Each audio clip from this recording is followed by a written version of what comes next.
What's up, everyone? Another episode of the MLS Aces Podcast. This is your host, Tom Sweezy. This is episode 234. I mean, at this point of the podcast, I think I can just call it like the Tom Sweezy Show. And I mean, no one would probably care or understand or anything like that. MLS Aces, I guess, more just has a very minor cult following rather than rather than any type of large following there. So if you want to see me change the name of the show, the Twitter, the social media, everything like that, let me know. But it's going to be MLS Aces unless a large majority of people want the name changed to anything else. But that's obviously not why we're here today. It's obviously not everything like that. I've also recently realized in my last few episodes that I feel like I'm rushing through this beginning part to get to the interview, and obviously I want to get to the interview sooner rather than later for you guys. That's the interesting part of the conversation. But I'm gonna just kind of relax and enjoy my time talking in this beginning section too, because I have thoughts, ideas about what's going on in MLS, US soccer in general. So I'm gonna take my time. But this episode is episode 234. The guest that I have with me for the second half of the podcast is Katie Goodman. She is a soccer analyst for the San Antonio Star. She's the host for the United Women's Soccer and the Our Cup of Tea podcast. She covers all things Austin FC, San Antonio FC, the Houston Dash, and more in the Texas area, that San Antonio, Austin area. She was an absolute great conversation. There was supposed to be an episode of this podcast last week, and I had a whole awesome intro lined up. Maybe it was only awesome because I'm the only one that saw it, and it didn't get out because of some technical issues that I have clearly fixed. But Katie was awesome. I'm glad to get it out. I'm glad to get it out this week for you guys to listen to.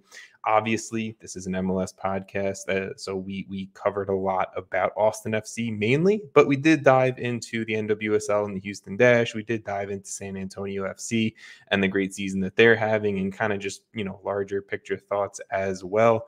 We talked about the transition from year one to year two, and then obviously the major swing in success from year one into year two for Austin FC. We talk about MLS Cup playoff hopes this year. We talk about Sebastian Druissi being an MVP candidate. Her MVP candidate, obviously. We talk a little bit about the NWSL playoff race. Their regular season's coming to an end as well. And like I said, SAFC, San Antonio FC, their dominant season in USL Championship, and their chances at a USL Cup after a good run last year, good regular season this year. Can they get it done in the playoffs in 2022? We will see, and you guys will hear that conversation with Katie after some news and notes that I quickly want to get through. Obviously, if you're listening to this day of drop or after the drop, the USMNT final, kind of friendlies before the World Cup have come and gone. I think there was a lot of hope, a lot of potential excitement around these two games that we had scheduled against Japan and Saudi Arabia.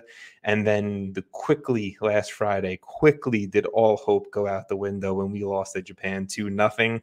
And to me, it wasn't even about it being a loss. Losses are going to happen, and I don't expect any, coach's reign or national team or team period to just go undefeated all the time and win every trophy and everything like that. The loss is the okay part.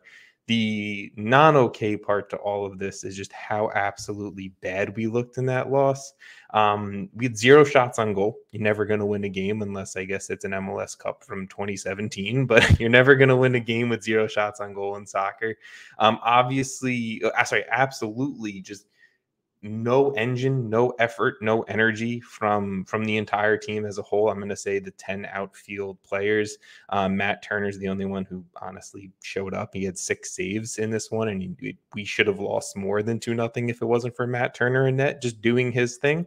I hate calling out players in specific, but I mean, it is what it is. If you watch the game, you saw players, and it was, again, all 10 outfield players, but you saw guys like Tyler Adams, Weston McKennie, Walker Zimmerman, obviously Aaron Long having a very poor day, Serginho Dest, whatever it may be. They put together poor strings of passes. They would make one bad pass and put their head down, pissed off about the pass, obviously, but, not getting back and defending or whatever it may be. Just a very uncharacteristic performance from the USMNT in that first game against Japan. Obviously, time has passed and we've had a second friendly after that, so I don't want to dive too much into this, but, goals were scored from Japan in the 24th minute by Daichi Kamada and the 88th minute by Kaoru Mitoma. Kaoru Mitoma. Sorry, I apologize. I probably butchered that. But I want to give the goal scorers their credit for sure. It was bad. It was just all sides of things were bad. I think a lot of people are saying like Matt Turner locked down his place as the starting goalkeeper in Qatar from these two performances because he's the only one that truly shined or truly put in a solid day's effort. I don't think that's necessarily true. I personally would start Matt Turner in Qatar, but I think Greg Berhalter has made it very clear through comments in the media that Zach Steffen is his guy. And if Zach Steffen is healthy, that Zach Steffen is the starting goalkeeper for the U.S. men's national team. Again, my opinion, Matt Turner should be the starting goalkeeper. I think Greg Berhalter's opinion, it's Zach Steffen. I truly believe both are very good options. I think a lot of people forget how good Zach Steffen actually is. I know he's struggling a little bit right now in the championship, but we've seen Zach Steffen play at the top of his game and be an absolute dominant goalkeeper in net. I'm not overly worried about the goalkeeper situation. Again, I want Turner. I think a lot of people want Turner, but it is what it is there. The final note about the Japan game is also no Christian Pulisic, which I think changes a lot. I don't think one specific player makes a team performance, especially in the game of soccer. But I do think one specific player can change tactics on your side and on the opposition side as well. I bet you if we had Christian Pulisic in that game, Japan would have maybe defended things a little bit differently, or maybe had a little bit more of a focus on Pulisic to open things up for everyone else. Also, maybe Christian Pulisic pulled a little Christian Pulisic magic as our, I personally still believe our most talented player, and maybe we come away with at least a goal, not even a goal, a shot on target is all I think we were kind of looking for in that game against Japan. But obviously, like I said, we had a second game against Saudi Arabia. This one ended as a 0-0 draw. Better game. I will definitely say better than the Japan game, but that doesn't honestly mean much. I think in this game, we saw better passing, better movement, more coherent plays, more coherent opportunities to get up the field. We obviously had 2 shots on goal in this one. Woohoo! 2 shots is not great either. I'm not going to say that, especially when you don't convert either, but it was better than the Japan game. We saw a little bit more of an engine and a little bit more of a heart and drive from guys out there who we traditionally see that energy and that effort from. I think obviously a much better game from Tyler Adams, and when he's having a good game, we're doing well defensively as a unit, which I think obviously helps and obviously led to why it was a 0-0 draw. Walker Zimmerman had a much better game. Again, very uncharacteristic game for him against Japan, and Serginho Dest had a much better game as well. I still want to see it from some other guys out there.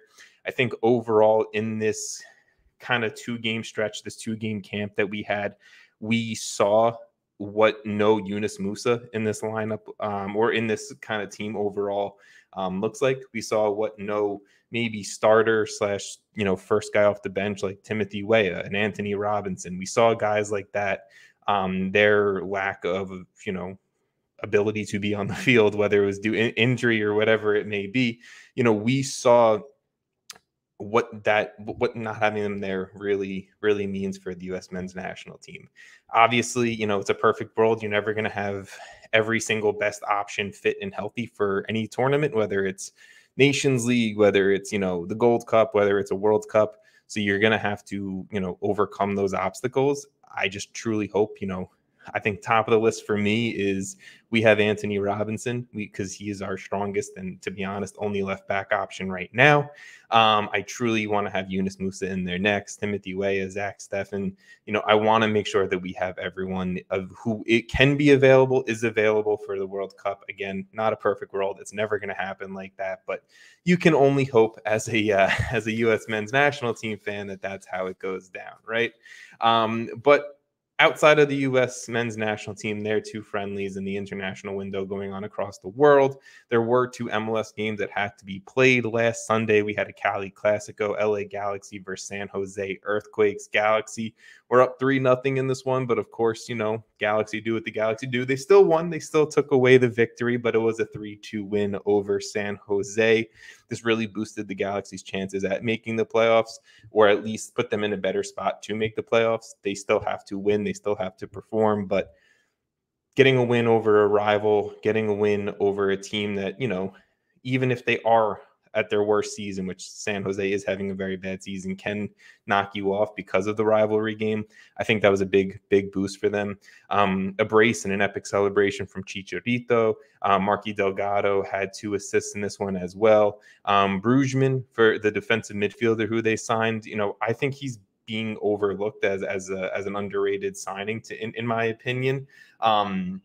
For the LA Galaxy, obviously Push has been great. Push is the star. He's the next level, the future of the LA Galaxy. But Brugman, really has kind of come in and just made the midfield just better from a holistic point of view, not just offensively, right? Especially defensively, but he's also creating a lot, and he scored in this one. So, Brugman is doing a great job. I think a midfield of Brugman, Push, and Marky Delgado is definitely an upgrade from what they had with Delgado, Ravelson, and then X other player that you want to throw in, to start the season for the LA Galaxy. So big win for them. Also a big performance, or a big result, I would say, for the Seattle Sounders in their game against Cincinnati last night. Seattle, they need to cling to their playoff hopes. They need points wherever they can get it. Obviously, wins better than draws at this point, but at home during an international window where, there's no Jordan Morris, there's no Raul Ruidiaz, you have a red card to Nicolas Ladero, injuries to guys like Christian Roldan. Seattle needed to come up with a major performance and have younger players and guys coming off the bench step up and have a major performance, and they did. Seattle pulls away with a 1-1 draw against Cincinnati. Brenner for Cincinnati, he continues his scoring, rise of 2022. He now has 15 goals for Cincinnati this year. Obi, their defensive midfielder who they signed over the summer, he's turning into one of the best 6s in MLS of Cincinnati. They're definitely on the right track, and we've talked about that heavily on this podcast. So good for them, but it does suck. You can't get 3 points on the road to really help bolster your own MLS Cup playoff chances, because in the second half, we saw MLS legend, Seattle Sounder legend, Freddie Montero. He draws things level. Obviously, like I said, it ended 1-1, even with a red card in the 69th minute from Kellen Rowe. Seattle was able to overcome a lot of obstacles to get a result here. Josh Atencio and Jackson Reagan, 2 of their youngsters on this team, on the lineup for the day, they stepped up with guys like Rusnak and Yaimar, veterans of this team, to make sure that Seattle can do whatever they can to cling to playoff hopes. And looking at playoff hopes, looking at what the end of the season picture is going to look like, MLS is back this weekend. Not the MLS is back as tournament, but MLS is returning to weekend games this weekend. Friday, first game to kick it off, Miami at Toronto. Important game because Miami's in 7th place right now with 42 points, 31 games played. Miami, they're like a lot of teams right now. They need to win every single game they can. I think they're looking like they're in a better place, better picture, with guys like Higuain scoring, Campagna back scoring. Pozuelo, he's no longer suspended, so he's back. I think Miami is looking like in a good spot, but they need a win still. They need to perform just like everyone else. Then on Saturday, you have Atlanta at New England.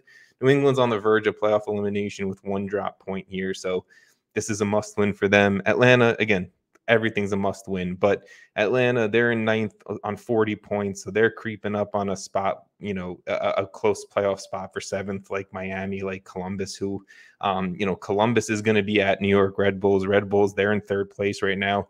Columbus can get a win away, that's basically a 6-point game with a team above you. So that's absolutely, again, I'm going to say must win like 500 times, but it is a must win there.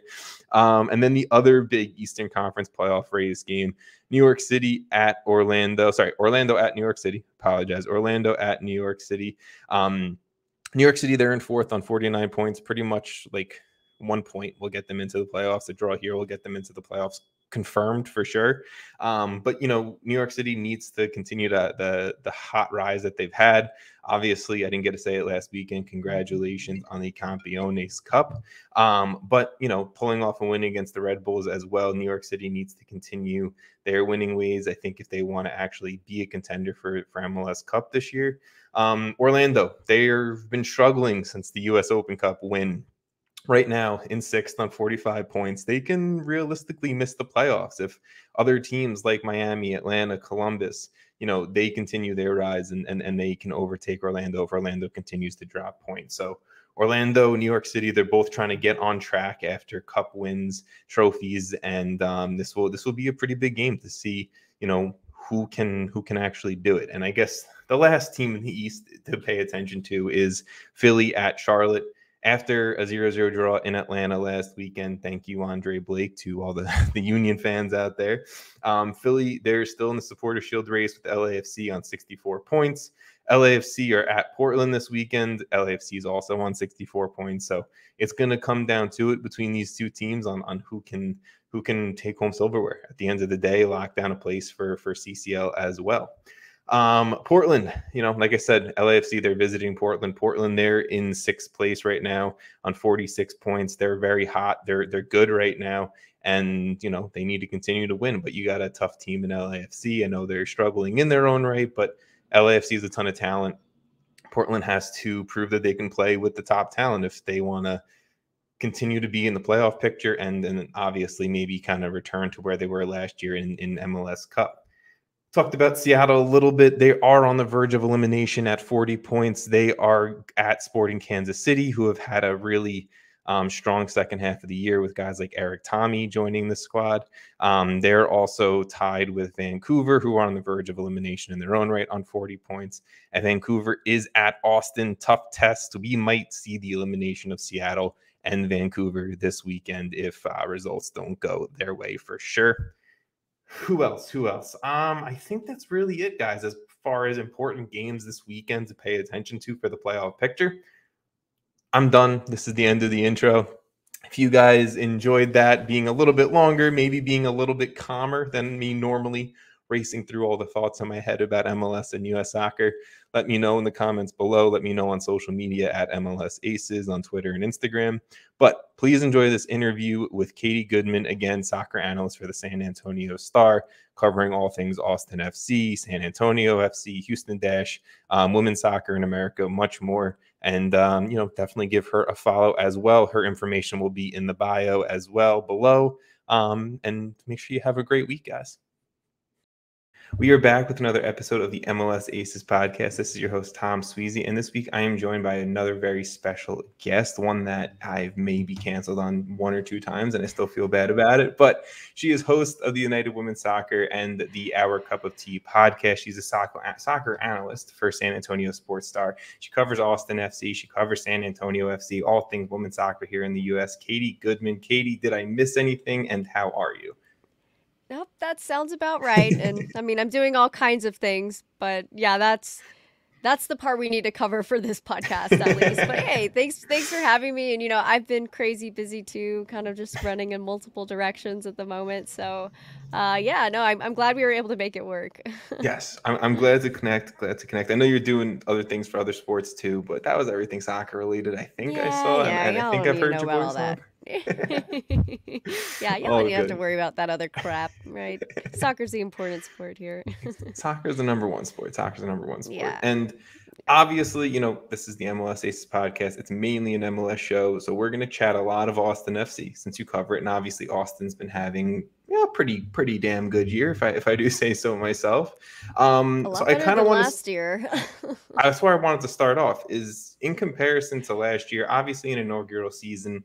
It's always a tough year for, I think, any club coming in, maybe outside of a select few. But what is the point of view for someone who's covering the team game in, week out, from a fan's point of view, or even, inside the locker room, of kind of the comparison of what you saw maybe last year, what you've heard last year compared to this season? Yeah, so last season, I found that the supporters around Austin FC to be incredible, just because they weren't having a solid season and it was their first season. And, towards the end of the season, we were getting into November that first season. And so there was games where it was cold and rainy, and for Texans to come out in the cold and the rain and still support a team that's losing says a lot. But, this season it's even better. The supporters group has grown exponentially. The supporters group will stay after games about 15 or 20 minutes just, cheering on these players and letting them soak in these big wins that they've been coming through with time and time again. And, I think you can see this confidence really starting to shine through with Austin. And I know they've had a bad run recently, losing the past couple of games, but really up into that point, especially after that LAFC win, I think that's when you began to see a slightly different Austin kind of emerge, because it's one thing to play from fear, and then it's one thing to play with this pure confidence that you have, that you don't really need a fear to play well. And I think with LAFC, the reason they did so well was they were playing from this place of confidence. They felt like they were equals with that team on the field. And I think these past couple of games have just been a humbling experience of, just getting their head back on their shoulders, right? If there's anything we know from Austin is that they are a come from behind team. So they'll go down goals and then they'll counter and somehow randomly win a game, even though they're down freaking 2 or 3 goals. So when I look at this run of losses, I'm thinking, it wouldn't surprise me at all if they just sweep these last couple of games, just because they're tired of losing and they want to make that comeback and stay high up in the playoffs lists and get that home game secured for playoffs. And I think that's really what their goal is now, but they're going to have to really step it up, and when people talk to me about like, hey, why is it that they're so good this year versus last year? And what a lot of people don't realize is that they are a possession team, and they were holding tons and tons of possession last season. They just weren't executing in the final third is what it came down to. And you saw that begin to change in the second half of the season. And that's why they've come out with so much power in this first half of the season. You have powerhouses like Druissi, who is now surrounded by really solid players like Fugundas and Urruti, who make a huge difference. When you have this remarkable player and he's not surrounded by the right people, it doesn't matter. And I think we saw that with LAFC. They have Bale and they have Vela and they have all these huge names. But if they're not playing together, it doesn't matter who you are, where you came from, if you can't work together and buy into a system and make it work. So I think that's really what happened this season, is that offense just got on the same page, and offense became so good that now the defense is the issue for Austin FC. And so that's my whole take on it. No, I mean, I wanted to ask you about the defense because like last year, I thought there was games, there was plays, there was moments where the team did look positive. And then obviously second half of the season, one specific player comes in and changes everything for UC, right? But defensively, I thought still like that was a major concern last year. You come to this season and I like some upgrades, some additions. I think Ruben Gabrielson has been a major upgrade at the center back. No offense to Matt Beasler, but I just don't think at his age last year that was going to be a sustainable thing, right? So there has been a lot of upgrades for sure that I think has helped make the team better. I just think that you have to continue to get better in some of the weaker areas. Obviously, you're locked into some certain contracts and whatever it may be. So I can agree with you that I think the offense is maybe less of the issue, and the defense is where maybe 2023 is the focus for moving forward there. But look, Austin are still definitely a contender for 2022. I will say that confidently. Oh, for sure, for sure. And you never know how teams are going to show up in the playoffs. Everybody shows up differently when everything's on the line. And regarding our defense, the defense can get better, but that doesn't mean it's the best that it can be, right? And I say that because I think Ruben Gabrielson has been really key in some key tackles. He's done some great things, but when a lot of these goals are scored against Austin, I can't help but notice some of the shortcomings that he has. And a lot of times it's just the awareness of other players around the field, like checking your shoulder. I think he could, improve there in those ways. Being disconnected from Cascante, the two center backs have been a little disconnected. Gallagher on the outside, while he was, he used to be a winger in the attack, and then he put him as an outside back, and he's done a great job in getting the team into transition and being there as a support and helping that creativity in the final third. But there are times where he steps a little too high or gets a little too disconnected. And we've seen it even in the last game where he's beat on the side and that exposes the back line, right? He definitely looks like a winger playing fullback, I mean, like it is what it is, but yeah. Yeah, it is what it is. And, I think maybe over time with, more diligence and focus on game tape and really doing what he can to get better in those situations, because there's a couple times where he could use his body a little better to maybe force the ball one way versus the other, or just be aware that, hey, if I step here, there's nobody to cover me. That means I can't step, and the only thing we can do is delay here. But he's so attack minded that it's his first instinct to step, which works in a lot of situations but not in others. And so I think when I think about the back line, those are the pieces that kind of stand out for me, where there can either be some improvement or development or new players in place that could make Austin FC a really and truly unbeatable team. I didn't think I'd be going defense first in the conversation, but I'm totally down for it. I love it. Yeah. So it's like the example of John Gallagher pushing up the field, right? Like he does add a lot to the offense when he's getting up and down the wing, right? But when you're leaving Cascante and Gabrielson back behind themselves, where I think it's crazy to me. Like, I feel like when one is doing really well, the other is a little disconnected, and then it's vice versa. Because both have had their great moments this year. Yeah. There's also the lack of, I think, I know there's been injuries to the defensive midfield position, right? Where I think you need to have a little bit of connective pieces there, where maybe the 6 is dropping back, or maybe the other fullback is staying back to just keep defensive presence there, right? When Gallagher's pushing up. But I don't know. Do you think that if Austin FC are to not come out on top this season, it is due to maybe some holes in the back or holes in consistency in the back? I guess I'll specify it there. Yeah, I really and truly I do, because I feel like we've leaned a lot on Druissi, and even when we're down goals, Druissi or Fugundas or we have multiple guys in the attack that step up, and even Finlay, or we have these super subs that come off the bench who also kill it, and that's something that I really praise Joshua for, is his ability to know when to sub. That's everything, when and who to sub. I think it's like he's almost like a magician or like a psychic in that way, but and I say that even though the last couple of games it hasn't worked out, but like in the games that it has worked out, it's miraculous, and so when I think about that, yes, and you look in the last game, Alex Ring, there was a couple of times where he just didn't drop when he should have, and then that goal by Rui Diaz, he was camped out between 3 players, Alex Ring, Cascante, and Gabrielson, just completely unmarked. And it's like, whose fault is it in that situation? Because things are moving so fast, and I'm not saying it's easy. I would not want to be in that situation at all, just to preface this.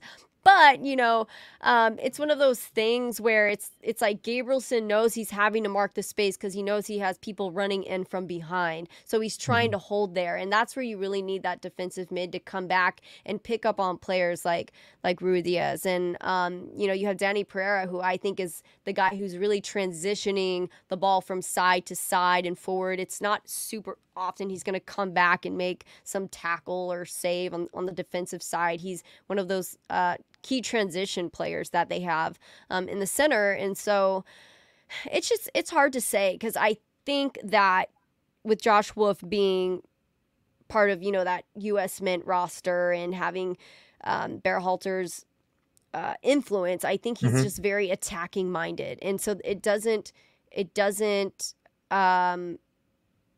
it doesn't shock me that they are a really strong team offensively, especially with the amount of time that they've had to grow and the players that they've added in the mix. And now you have Rigoni, so let's see how Rigoni does. I don't think he's going to be anybody that's spectacular for us this season, but that's how it was with Druissi. Druissi had 5 goals last season, now he has 20. And apparently when you look at stats, like Rigoni was the one who's actually had more impressive stats in a shorter period of time so far versus Druissi. And so, it's just one of those things that only time can tell. But to answer your question, I definitely think there are major holes in the defense that just have to be fixed. I think if you have an attacking-minded team, your defensive midfielders, your center backs, the entire back line, they have to be on the same page always. And you have to have players who can compensate for when not everybody is on the back line. And I think that's what makes like center backs like Zimmerman so amazing, is like he knows how to read all the situations, and he's such a solid center back. Anyway, I'm going off on a tangent here. No, but go for it. I agree with a lot of what you said, right? Because I think, well, the one thing that I was honing in on is your connection, obviously, Josh Wolf to Triple G, Greg Berhalter. And I think, right, like the thing that kind of saves Greg Berhalter in allowing him to be so offensive minded is Tyler Adams just filling in every single possible space that you could ever want him to, because the dude just runs. Right. Josh Wolf doesn't have that. And actually, that's the part that bothers me about this 11 so much is I'm an NYCFC fan. I love Alex Ring. I think Alex Ring is really good at what he does, but he's not a 6. I like what I see out of Danny Pereira in 2022. He's not a 6. I think him and Ring do a lot of similar stuff.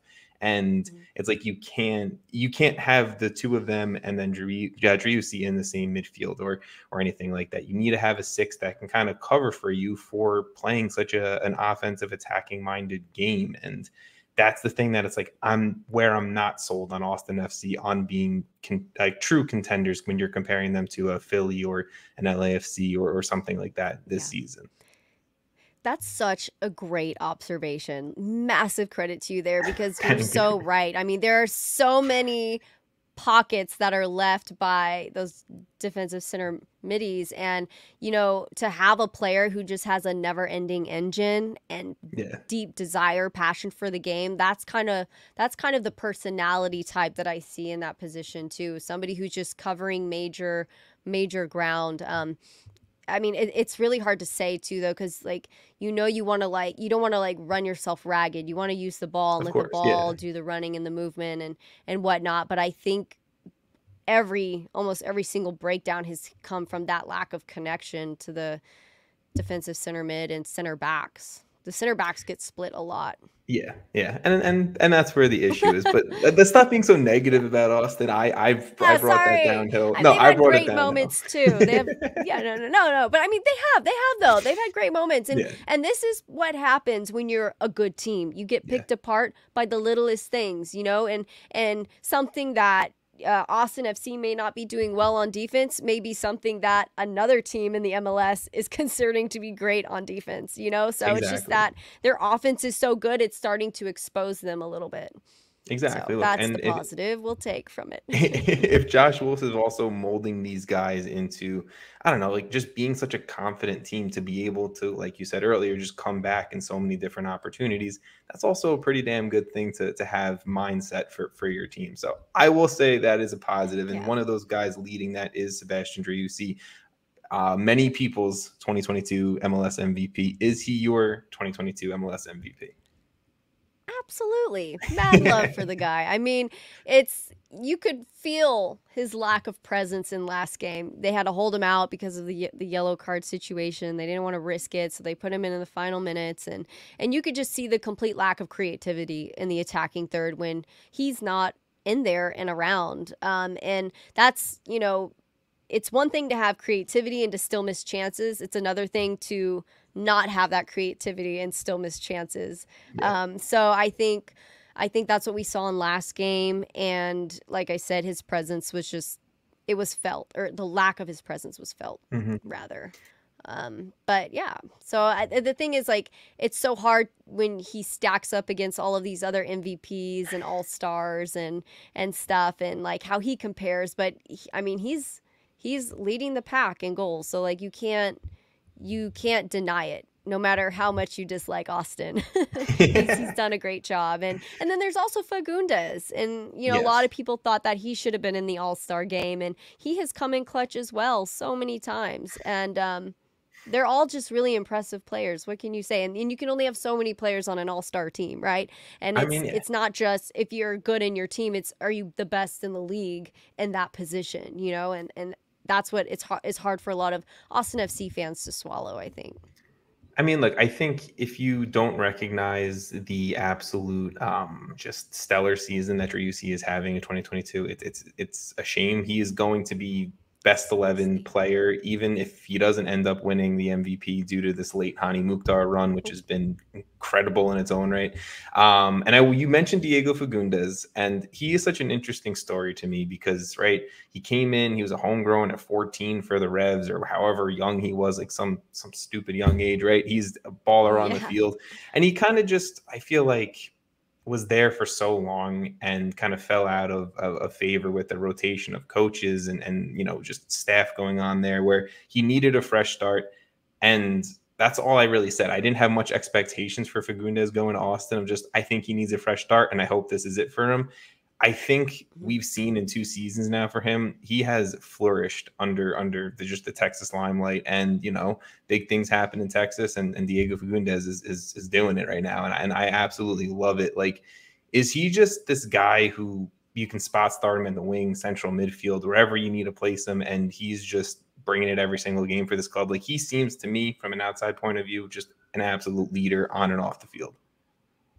Yeah, definitely a leader. You can feel it in his presence. I've had the opportunity to chat with him post game a couple of times, and he just has this really calm presence always. And I think, and I keep saying this, I think what makes Austin FC so great is their ability to function as a unit in the attacking third. You know, like, I think Fagundes is great because of Driussi, and I think Driussi is great because of Fagundes. Yeah. And of all of the other supporting, you know, kind of players that he has in place there, at least in the attack and the wingers. So I don't know. Like, I think that he's only going to continue to get better, and I love that he is like made it through all of the things that he's made it through and has still found a way to shine, you know, because it's like we've seen this narrative play out so many times in soccer where, you know, you get your chance and you break through, or you start young and then everybody kind of blows you up, like Ricardo Pepi blew up, right?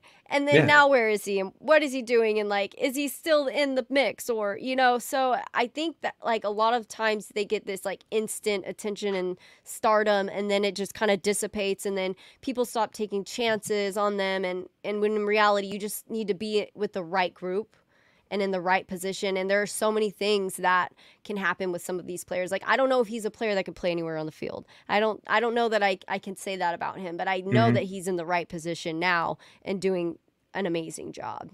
I mean, like, I think to your point, right? Like, we are such a what have you done for me lately kind of just fandom in general of like, you haven't scored in 3 games, so you suck now, or you haven't, you know, you had one bad year, so you're an awful player. So you like that. That's not how real life works. And I don't know. He is just a great example of, right, like someone who was so high, kind of got knocked down, and now he's working himself back up. And it is a great story. The last player I kind of want to focus in on is really maybe one more for the future, and it's Kip Keller. Probably didn't think I was going with Kip Keller, but I personally love him. You mentioned Walker Zimmerman before. I know when he was coming out of the Super Draft, many were comparing Keller to Walker Zimmerman. Do you think that maybe 2023 and beyond, the center back problem could be less of a problem if he continues kind of on the positive trajectory that he's been on? I'm not saying he's been stellar, but he's been very good for a rookie. Yeah, I think he was exposed quite a bit against the SAFC game. That's the one thing that sticks out for me, and with, you know, a USL team, and I think it's been hard for him to make up for that game. And I think it's been hard for him to really come back, but he has, to a certain extent. I know they've thrown him in the mix a little bit, and I think it's one of those things, like, you're right. these players are human. They have bad games, but it doesn't mean that they're a bad player or they have a bad career, you know? And sometimes it's unfortunate when the person in power sees your ability and, you know, maybe just holds that judgment over you for a little bit too long. I can't say, you know, because here's the thing is like Gabrielson, he's just like he's so athletic and thick and tall and huge, and he moves quick. Yeah. And so when I think about him there in the center back, that's a hard player to beat, but he can be beat, I think. If you bring something a little different to the table, some things that I had mentioned about like his weak spots in the beginning where, you know, being better about checking your space, being a better communicator, that's your job as a center back, is to be the communicator, to see, hey, I've got a guy running free over here and somebody had better be on him. Otherwise it's going to be a freaking goal like it was. But I mean, from what I can tell watching on TV or way up high in a press box, I can't tell that he is running that communication. You don't see any pointing or anything or like checking the shoulder. I'm looking to see if his head's moving, and there's been a couple of times where he just hasn't been doing those like basic things. So I don't know, maybe if you can bring something different to the game, like, you know, soccer IQ, speed, communication, things like that, I think is how you might be able to beat someone like that out of that position. But is it me, or did they put Keller on the outside? Did they put Keller on the outside recently? I think they did from what I assumed was emergency purposes. I don't think it was okay out of like, we're going to try him on the outside and see how he does. I think it was more like we have to play someone out there. Yeah, I remember that, and I remember him doing pretty good, like a pretty good job there. So maybe like you just take that sidestep to the outside back, and I don't know. Fix the maybe I think I need to see of sorry, go ahead. Connectivity. Well, yeah. Well, I mean, I think if you've played as center back, you know what annoys you as a center back, right? You know what it annoys you when your outside back is not close or connected, and you don't know where they are if they're not talking to you and telling you who's running in, right? So it's like maybe as a center back, he can bring that knowledge to the outside back position. But I think, for the most part, I personally need to see more from him on the field and how he's meshing and, you know, different spots along the back line to really say whether or not I think he's going to be, you know, productive or instrumental there in any of those positions along the back line. And it's so hard to say because things change so much for Austin every game. You know, like 1 minute we're like, they're the best in the West. And then the next minute you're like, what happened? Like, what in the F just happened? Like, we blinked and you changed. So like, they're kind of hard to predict. Yeah. And it's just like, shit. Yeah. So I don't know. Who knows? And, you know, I say like, if I could see him play a little more often and get a couple more minutes in and then assess a little deeper there, then I could probably say that, but I don't know. No, I mean, look, I am with you on that. I'm a big fan of Kip Keller. I want to root for Kip Keller. I think he's definitely one for the future, right? And I think there's a lot of positive pieces for Austin FC in 2023 and beyond. You give Josh Wolf another full season as manager, another offseason where you can learn and maybe tweak it a little bit more. Maybe you bring in that Tyler Adams-esque six. Maybe Rigoni and Druissi get a full offseason to connect with each other. And I think there's a very bright future for Austin FC on multiple fronts. So I will definitely say that. The final question that I have about Austin that I haven't really been able to dive into, I saw the announcement of the partnership between Austin and PSV. I haven't really, like I said, haven't been able to dive into the details of that. I'm assuming, just based off the little bit that I've read, it's kind of similar between what Dallas and Bayern Munich have. Is that the same? Is that the same kind of partnership going on?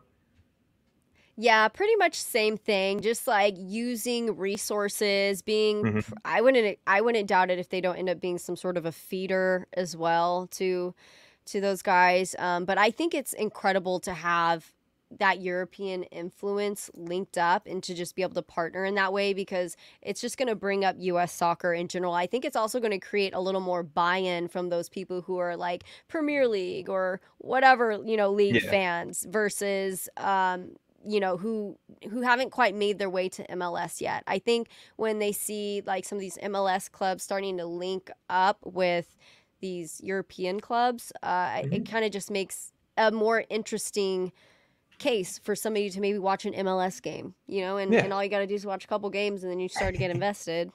And then before you know it, you're here on a podcast talking about MLS soccer. So I think it's only going to be a great move for them, and both from like positional standpoint for the players as well as just educational standpoint. So yeah, I mean, like, I'm hoping for Austin, right? It turns out to be a Chris Richards-esque deal where maybe you have an academy guy who you sell on down the line and you're making like $15 million off of him. So that would be nice for the club. That'd be nice for the future of U.S. soccer in general. But let's shift gears away from Austin, unless you have anything final you want to say about Austin FC that maybe I didn't touch on. No, I think that's about it, and it's also like picking up on their academy players, right, and bringing them to Austin and giving them minutes and prepping them. It's just there's so much that works both ways. I will say one thing. You did mention, Kip Keller. Rodney Redes has been a name that's been circulating quite a bit that people want to see back in the mix, and he's kind of like has this like underdog story that people really buy into, and so I know that they want to see him in the mix on the outsides and outside winger or outside back position. I mean, so other than that, nope, I think that's about all I've got for Austin FC. They've got RSL coming up, and I don't even know what to expect for that game. I think they're a little, I think they're ready to start winning again, but we know RSL is one of those teams that upsets other teams whenever there's a lot to play for. And I mean, they've upset the Sounders. They've upset all kinds of teams. They beat us. They beat Austin FC earlier in the season too. So, but it's at home. So let's hope that Austin FC can pull it out and get back on track. But other than that, that's all I got. I will say RSL's been struggling a little bit lately too. You hope for, I mean, like, I think if you're a fan of any team, right, you hope that your team's not limping into the playoffs. Again, coming from an NYCFC fan point of view, not great right now. So I'm hoping for Austin fans that they can at least have some confidence of positive performances leading into the 2022 MLS Cup Playoffs. But let's shift gears a little bit to the women's game in the US. I love just the increased coverage around the women's game. I think lately that we've seen, I'm going to say mainly in the last year, that I feel like I've been able to have it be slapped in my face every single day. And I love it because it just allows you to learn, right? Podcasts, Twitter Spaces, blogs, whatever. I just like to read and learn about U.S. soccer because, I mean, I got nothing else really going on. I have my fiance who hates soccer at this point because I talk about it too much, and that's really it. But the U.S. women's national team, they added 2 games against Germany in this next kind of group of friendlies coming up. 2 October games, one against England, which I am so pumped to watch. Obviously, a lot of history there between us. And then we have a game against Spain, 2 games against Germany, like I said, in November. What are you looking for? I guess we can mainly talk about the England game, but in these upcoming friendlies, is there anything that you're specifically watching that you think could be of maybe note a year from now or within the next few months from now of like that maybe started from the late friendlies of 2022?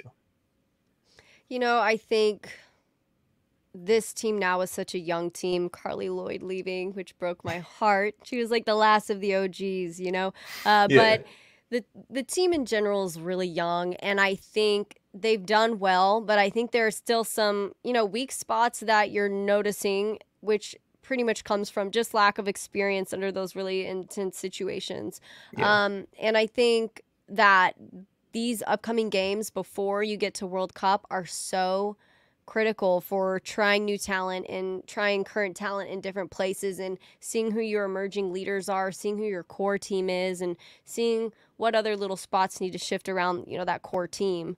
And I think a lot of players have really, stepped up and become a huge presence. Rosie has been fantastic.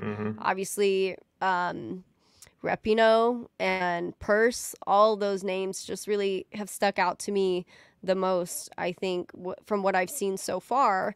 But when you stack up really solid teams too, like Germany, Spain, England, like you're setting yourself up to get exposed at some point. And so because you're going up against such great talent, which is exactly what you want before you get to World Cup. You got to see, okay, we've done well against some. Yeah. Right. We've done well. We built our confidence here. Now, how do we test ourselves against these other powerhouses? And then you just learn from there and you course correct. So it wouldn't surprise me to see maybe some ties or losses in the mix just because we are a young team. But I think also they've done incredibly well. They really have. Almost better than I had expected. I wasn't really sure how they were gonna show up. So yeah.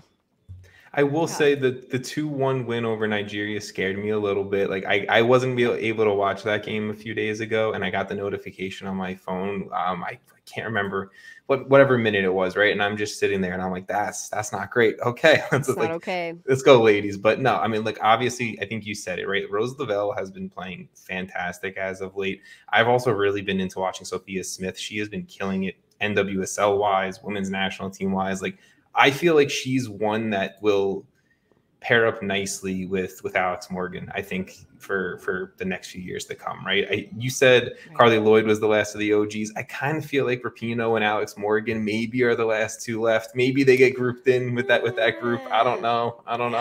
Maybe I'm pushing. I don't know. When I think about the OGs, I think about when I was like a kid in elementary school, middle school, maybe early high school, and then there's these names emerging, and for me, the last name I remember like being a big thing was Carly Lloyd. Me and my sister just being like, oh my god, she's like the coolest, and so like I think Rapinoe and Morgan, they're now the leaders, and they are the experienced, more tenured veterans of the team, but for the most part, when I think like really old school, I think Carly Lloyd was the last. Well, that's how it goes, right? You go OGs, like OGs have to pass on the OG to the next level. So they're it. I think they're it next. This is true. There will be OGs at some point. Well, I mentioned Sophia Smith also having a really, really good NWSL campaign so far, I would say. Obviously, Alex Morgan being the Golden Boot leader in NWSL also helps, just you like to see it both on for club and country, right? Just solid performances. And I think she's really doing that now with the San Diego Wave. And I'm kind of happy to see her having year one success there as well.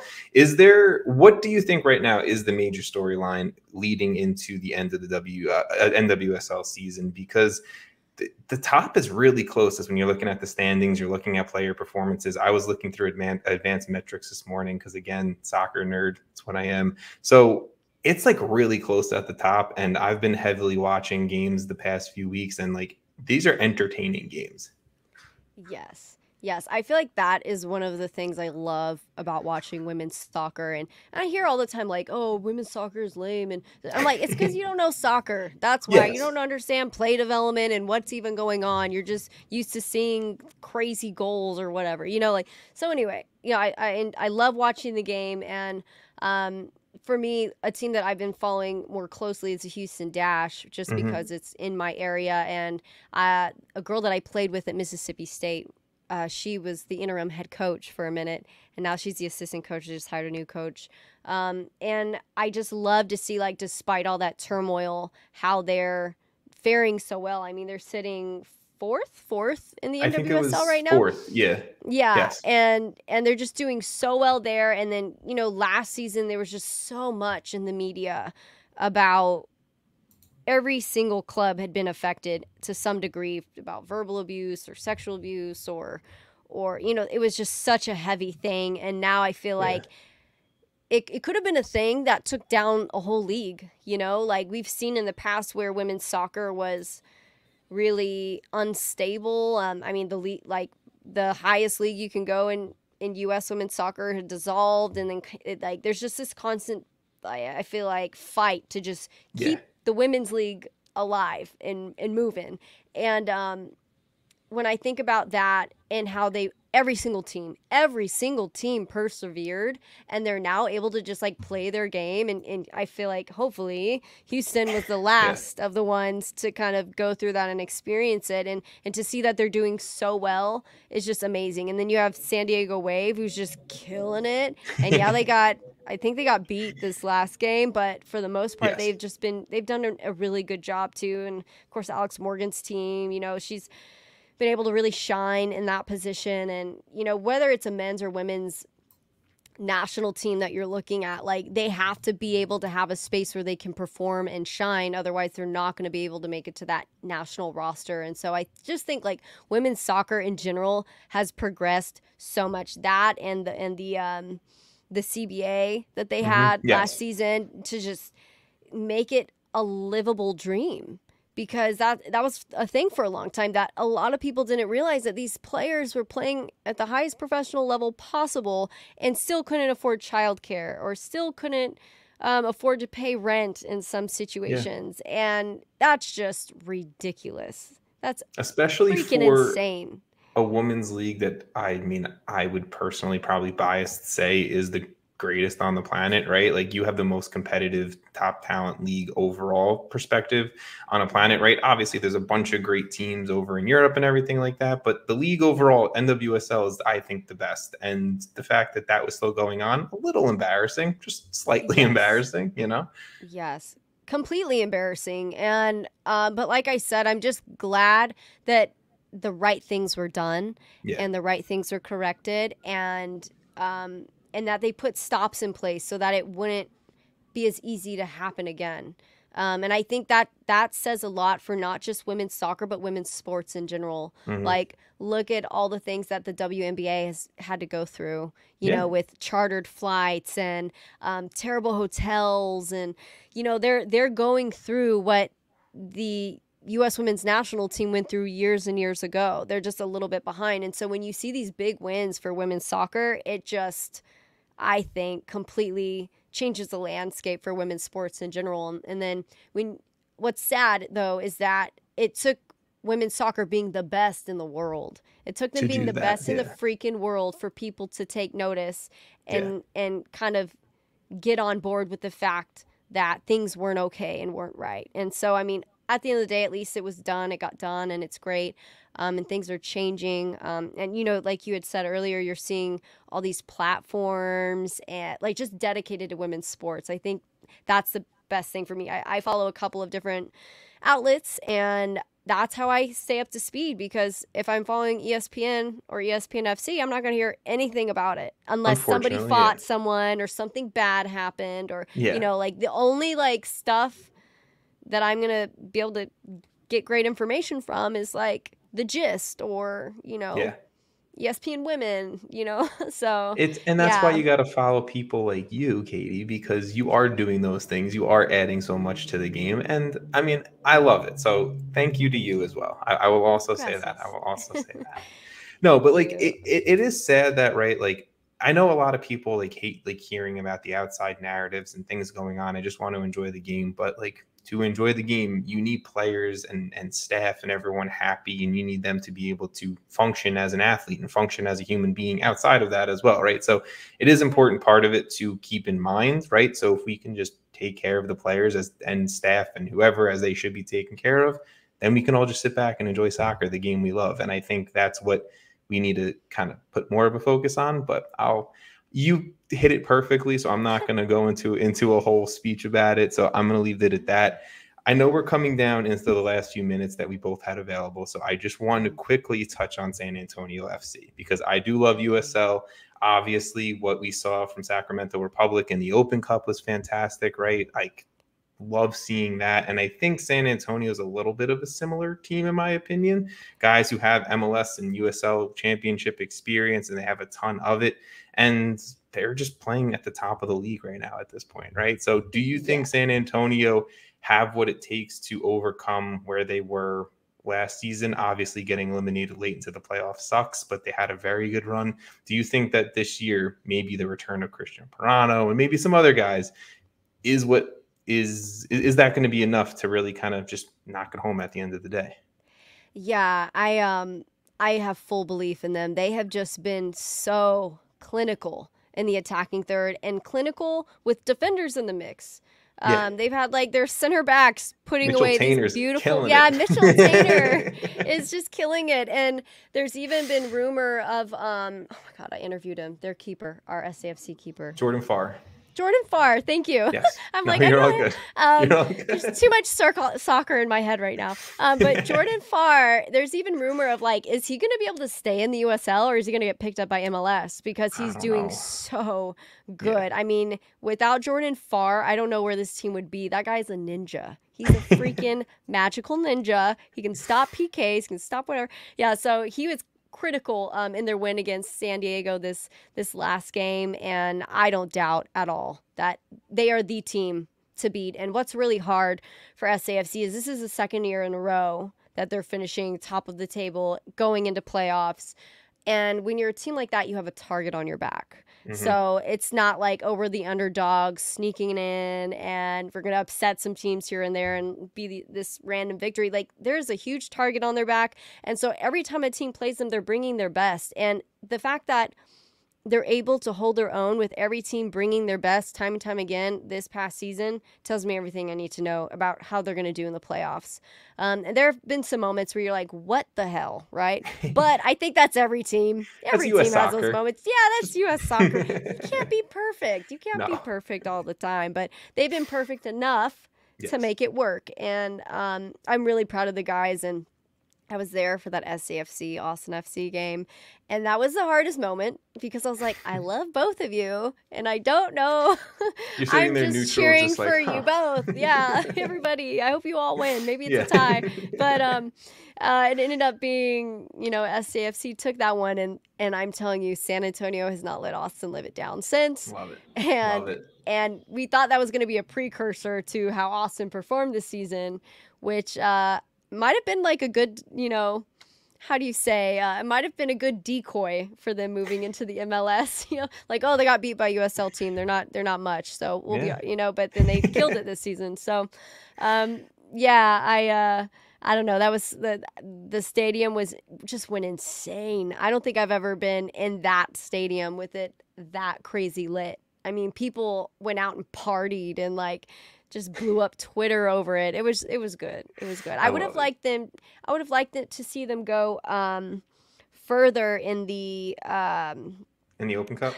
Yeah, in the Open Cup, the U.S. Open Cup, because the game against Houston Dynamo, I don't think reflected their ability to play. I don't know what happened. I don't know if they were tired, but I think they could have beat them, if I'm being honest, and they could have gone a little bit further. But I mean, I do agree with you on that. I agree with you on that. It was sad to see it because obviously they are a very talented team, the most talented team I'd say right now in the USL Championship. But Katie, our time has come to an end. Okay. I want to thank you. I seriously want to thank you for coming on, chatting with me, and educating with me about everything from soccer in Texas to women's soccer in the U.S. and going on. I guess before I let you go, where can people listening, watching, whatever they're doing to this podcast right now, where can people follow you and find more from you? Yeah, so both on Instagram and Twitter, I think you can see my handle right here. It says I'm Katie Goodman. I am KatieGoodman. That's where I'm at. You can watch me or find me there, and on there I'll tell you where I'm at because it's too much to tell you in one spiel. I'm all over the place, so just follow me on Twitter and you'll see where I'm at and all the places I appear on. Love it. Well, Katie, thank you again. Seriously, you're welcome back anytime. Thanks. And can't wait to talk to you more. Yeah, same to you. Thanks.